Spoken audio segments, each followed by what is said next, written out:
Hello dear viewer.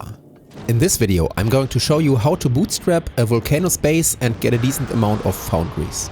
I pulled out one of my older saves for this showcase, the moment I arrived on Vulcanus for the first time in my current 1000 Science Coast run. With no gear whatsoever, we start by mining rocks and trees on the surface. And when I say mining, I mean pick up a hammer and pickaxe and get to work until your inventory is full. If you have bots, I strongly recommend bringing a body armor, personal rubber port and at least 20 bots. It's a grind.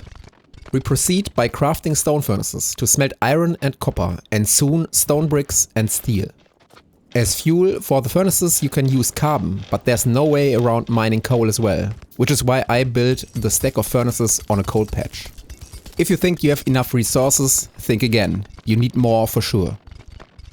Now that we have some steel, we should automate coal mining. Craft a mining drill, solar panel, power pole and a chest. And off we go to mine even more.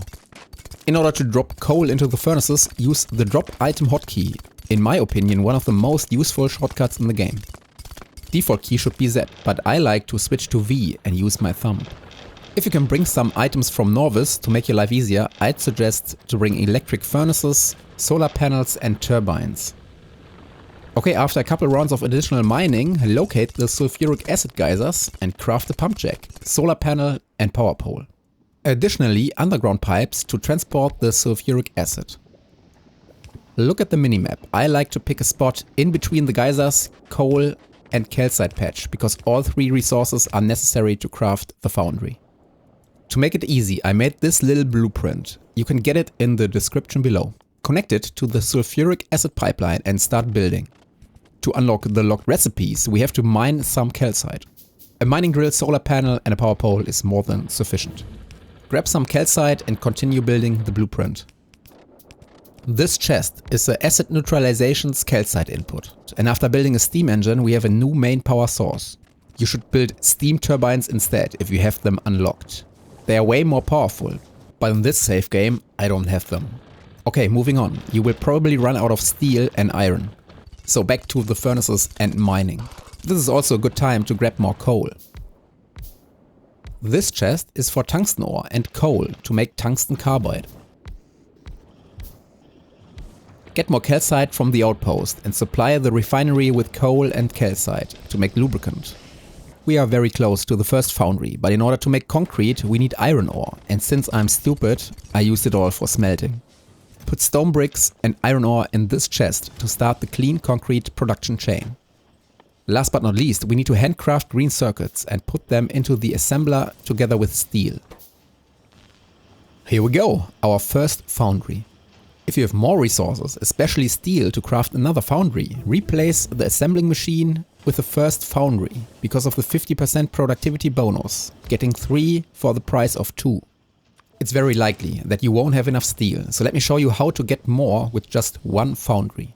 Locate lava and use the foundry and a solar panel to make molten iron and output it into a couple of pipes. Now turn the foundry and set the casting steel and or casting iron recipes until the liquid iron buffer in the pipes is gone. Use the new steel to craft power poles to get permanent electricity. With this trick, you already have unlimited iron and steel, and if you think you have enough to craft multiple new foundries, go back. With 3 foundries or more, we can start producing a lot of underground pipes to set up a liquid metal pipeline network.